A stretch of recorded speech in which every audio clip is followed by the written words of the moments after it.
ଜଇଁ କିନ୍ତୁ ସେ ଏପର୍ଯ୍ୟନ୍ତ ଜଇଁ ଆସି ପାରିଲେନି ସେ ବିଷୟରେ କଣ କହିବେ? ଆଉ କଣ ସେଥିରେ କହିବାର କଣ ଅଛି? ଲାଜ ଲାଗିବା କଥା ଆଉ କିଛି ନାହିଁ। 4-5ଟି ଗାଁ ବହୁତ ବଡ଼ ଯଦି ଶୁଣନ୍ତୁ ଯଦି ଜୋଇଁ ହେଇକି ଯଦି ତାଙ୍କ କର୍ତ୍ତବ୍ୟ ସେ ନ ନିଭେଇ ପାରିବେ ଆମେ ସେଥିରେ କଣ କହିବୁ? ଆମେ ତ କଂଗ୍ରେସ ଦଳ, ଆମେ ତ ବିପକ୍ଷ ଦଳରେ ଅଛୁ। କଂଗ୍ରେସ ଗାନ୍ଧୀଜୀଙ୍କ ଆଦର୍ଶରେ ଆସିଛି, ସବୁବେଳେ ଲୋକଙ୍କ ଦୁଃଖରେ ଛିଡା ହେଇଛି।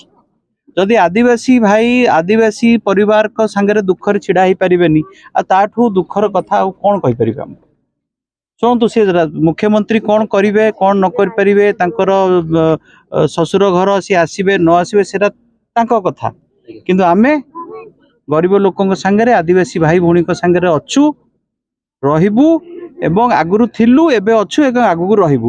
ଯୋଉ ପର୍ଯ୍ୟନ୍ତ ସେମାନେ ତାଙ୍କର କ୍ଷତିପୂରଣ ହେଇନି ଆମେ ସେଇ ପର୍ଯ୍ୟନ୍ତ ତାଙ୍କ ସାଙ୍ଗରେ ଛିଡା ହବୁ, ଦରକାର ପଡିଲେ ରାଜରାସ୍ତାକୁ ବି ଓହ୍ଲେଇବୁ। ଆପଣ ଯେ ଆମ ଅଞ୍ଚଳରେ ବିପର୍ଯ୍ୟୟ ସେ ବିଷୟରେ କଣ କହିବେ? ନା ବିପର୍ଯ୍ୟୟ ତ ବହୁତ ହେଇଛି, ଗଭର୍ଣ୍ଣମେଣ୍ଟ ତରଫ ଆସିଛି, ସେଠି ସଫିସିଏଣ୍ଟ ନୁହେଁ, ବହୁତ ଆକାରରେ ଆସିବା କଥା। ଏଠି କ୍ଷତିଗ୍ରସ୍ତ ଆମେ ଅଞ୍ଚଳ ବୁଲି ଦେଖିଲୁ, ଗାଈ ଛେଳି କୁକୁଡ଼ା ଏବଂ ଘର ଗୁଡ଼ିକ ପୂର୍ଣ୍ଣ ଭାବେ ନଷ୍ଟ ହୋଇଯାଇଛି। ସମସ୍ତଙ୍କୁ ଆମେ ଗଭର୍ଣ୍ଣମେଣ୍ଟକୁ ଯାଇକି ଆମେ କହିବୁ ଏବଂ ଏହାର ଅଭିଯୋଗ ଆମେ କଲେକ୍ଟରଙ୍କ ପାଖରେ ସନ୍ଧ୍ୟାବେଳେ ଦେବୁ ଯେ କେମିତି କ୍ଷତିଗ୍ରସ୍ତଙ୍କୁ ସମ୍ପୂର୍ଣ୍ଣ ସାହାଯ୍ୟ ମିଳୁ ଏବଂ ଖାଦ୍ୟ ଯେଉଁଗୁଡ଼ା ଦିଆହେଉଛି ସେଗୁଡ଼ା ରିଲିଫ୍ ଗୁଡ଼ା ଆହୁରି ତ୍ୱରାନ୍ୱିତ କରାଯାଉ ଏବଂ ଅଧିକା ସଂଖ୍ୟାରେ ବଢ଼େଇ ଏବଂ ତାଙ୍କର ଯେଉଁ SSG ଗ୍ରୁପର ଯେଉଁ ପଇସା ଗୁଡ଼ା ତାଙ୍କର ଋଣ ତାକୁ ଛାଡ଼ କରାଯାଉ। ଜଇଁ କିନ୍ତୁ ସେ ଏପର୍ଯ୍ୟନ୍ତ ଜଇଁ ଆସି ପାରିଲେନି ସେ ବିଷୟରେ କଣ କହିବେ? ଆଉ କଣ ସେଥିରେ କହିବାର କଣ ଅଛି? ଲାଜ ଲାଗିବା କଥା ଆଉ କିଛି ନାହିଁ। 4-5ଟି ଗାଁ ବହୁତ ବଡ଼। ଯଦି ଶୁଣନ୍ତୁ ଯଦି ଜୋଇଁ ହେଇକି ଯଦି ତାଙ୍କ କର୍ତ୍ତବ୍ୟ ସେ ନ ନିଭେଇ ପାରିବେ ଆମେ ସେଥିରେ କଣ କହିବୁ? ଆମେ ତ କଂଗ୍ରେସ ଦଳ, ଆମେ ତ ବିପକ୍ଷ ଦଳରେ ଅଛୁ। କଂଗ୍ରେସ ଗାନ୍ଧୀଜୀଙ୍କ ଆଦର୍ଶରେ ଆସିଛି, ସବୁବେଳେ ଲୋକଙ୍କ ଦୁଃଖରେ ଛିଡା ହେଇଛି।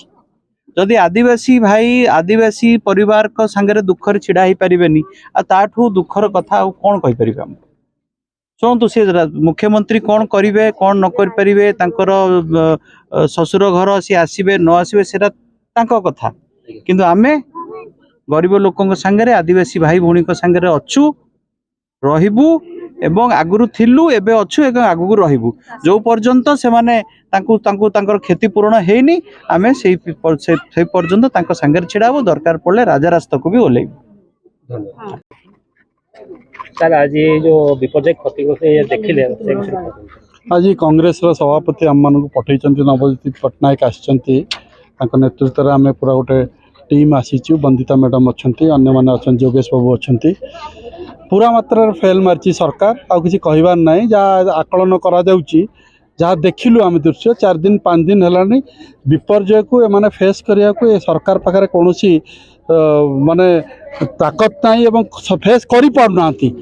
ଯଦି କୌଣସି ଗୋଟେ ଆଦିବାସୀ ନେତାକୁ ଆଜି ବସାଯାଇଛି ମୁଖ୍ୟମନ୍ତ୍ରୀ କରି, ତାର ପ୍ରଥମ କର୍ତ୍ତବ୍ୟ ଥିଲା ଆଦିବାସୀ ଅଞ୍ଚଳରେ ଯେତେବେଳେ ଗୋଟେ ଏତେ ବଡ଼ ଘଟଣା ଘଟିଯାଇଛି ତୁରନ୍ତ ଭୁବନେଶ୍ୱରରୁ ଆସି ଏଠି ସେ ଦେଖିବା କଥା ଏବଂ ଆକଳନ କରି ଆଦିବାସୀମାନଙ୍କୁ ସାହାଯ୍ୟ କରି ଯିବା କଥା।